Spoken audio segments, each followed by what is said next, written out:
નમસ્તે મિત્રો, આજના ગુજરાત સમાચારની અંદર આપ સર્વ સાથે મિત્રોનું ફરી એકવાર સ્વાગત છે।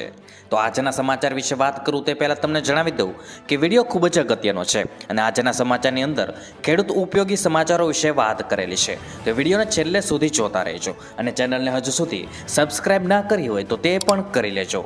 તો મિત્રો વાત કરીએ આજના સૌથી પહેલા સમાચારને લઈને। તો ગુજરાત માથે કેટલું દેવું? મિત્રો, વર્ષ 2005માં ગુજરાત નાણાકીય જવાબદારી અધિનિયમને રાજ્ય સરકારે અમલી બનાવ્યો છે, જે અન્વયે રાજ્યના ઘરગથ્થુ ઉત્પાદનમાં પ્રમાણમાં જાહેર દેવું 27.10%થી નીચે રહેવું જોઈએ। વર્ષ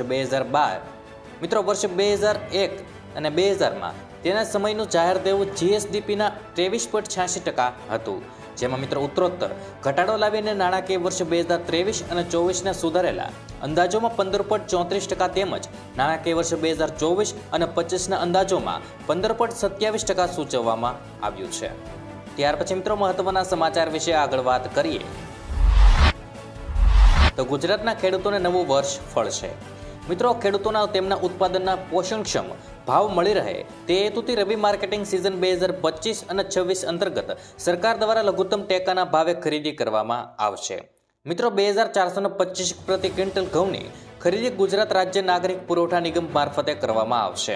લઘુત્તમ ટેકાના ભાવે ઘઉંના વેચાણ કરવા ઈચ્છતા ખેડૂતો માટે ઓનલાઈન નોંધણી પ્રક્રિયા સમગ્ર રાજ્યમાં ગ્રામીણ કક્ષાએ વીસી મારફતે 1 જાન્યુઆરી 2025થી શરૂ કરવામાં આવશે। ત્યાર પછી મહત્વના સમાચાર વિશે આગળ વાત કરીએ તો પોલીસ ભરતીને લઈને મહત્વના સમાચાર। રાજ્યમાં પોલીસ ભરતીને લઈને મોટા સમાચાર સામે આવ્યા છે। સૂત્રોના જણાવ્યા પ્રમાણે પોલીસ ભરતી માટે શારીરિક કસોટી 8 જાન્યુઆરીથી શરૂ થાય તેવી શક્યતાઓ છે। જો કે હજુ તેની સત્તાવાર જાહેરાત કરવામાં નથી આવી। મળતી માહિતી પ્રમાણે જિલ્લાઓને ભરતી માટે મેદાન અને ટ્રેક તૈયાર રાખવા સૂચના આપવામાં આવી છે। ત્યાર પછી મહત્વના સમાચાર વિશે આગળ વાત કરીએ તો આ સરકારી યોજના ખેડૂતોને વૃદ્ધાવસ્થામાં આપશે પેન્શન। ભારત સરકાર પાસે એક વિશેષ યોજના છે, પ્રધાનમંત્રી કિસાન માનધન યોજના। આ યોજના ખેડૂતોને વૃદ્ધાવસ્થામાં પેન્શન આપે છે। આ યોજના દેશના તમામ જમીનધારક નાના અને સીમાંત ખેડૂતો એટલે કે એસએમએફ માટે છે। તે 18 થી 40 વર્ષની વય જૂથ માટે સ્વૈચ્છિક અને સહયોગી પેન્શન યોજના છે। આ સ્કીમ 9 ઓગસ્ટ 2019થી લાગુ થઈ છે અને જો તમે પાત્ર ખેડૂતોની શ્રેણીમાં આવો છો તો તમે આ યોજનાનો લાભ લઈ શકો છો। ત્યાર પછી મહત્વના સમાચાર વિશે આગળ વાત કરીએ તો અગ્નિવીર વાયુ ભરતી માટે નોટિફિકેશન જાહેર। ભારતીય સેનામાં જોડાવા માંગતા યુવાનો માટે એક સારા સમાચાર આવ્યા છે। ભારતીય વાયુસેનાએ અગ્નિપથ યોજના હેઠળ અગ્નિવીર વાયુ પ્રવેશ 1/2026 માટે સૂચના જારી કરી છે। અગ્નિવીરો એર ભરતી 2025 માટે અરજી પ્રક્રિયા જાન્યુઆરીમાં શરૂ થશે। લાયક અને રસ ધરાવતા ઉમેદવારો 7 જાન્યુઆરીથી સત્તાવાર વેબસાઇટ અહીં આપેલી વેબસાઇટ દ્વારા અરજી કરી શકશે। ત્યાર પછી મહત્વના સમાચાર વિશે આગળ વાત કરીએ તો રેશન કાર્ડ ધારકો માટે સારા સમાચાર। સરકારે રેશન કાર્ડ ધારકોને ફરજિયાત કેવાયસી માટે અનુરોધ કર્યો છે। રેશન કાર્ડ ધારકોને આ કામ માટે અનેક મુશ્કેલીઓનો સામનો કરવો પડી રહ્યો છે। એક તરફ એવા સમાચાર ફરતા થયા છે કે કેવાયસી નહીં કરી હોય તો એવા રેશન કાર્ડ ધારકોને રાશન જથ્થો મળવા પાત્ર રહેશે નહીં। જોકે સરકારે આ સમાચારો ફગાવ્યા છે। કેવાયસી નહીં કરનારને રાશન મળવા પાત્ર જ છે।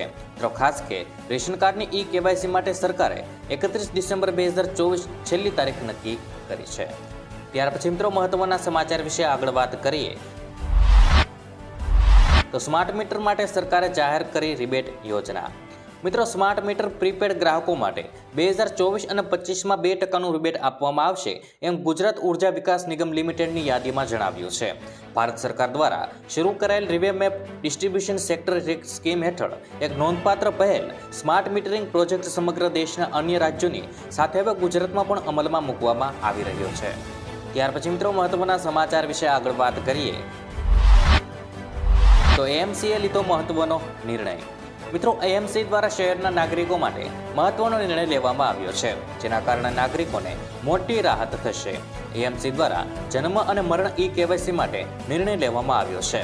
અરજદારો હવે તેમના ડોક્યુમેન્ટના પિતાના નામ પાછળ કુમાર કે ભાઈ લખવા માટે એફિડેવિટ નહીં કરાવવું પડે।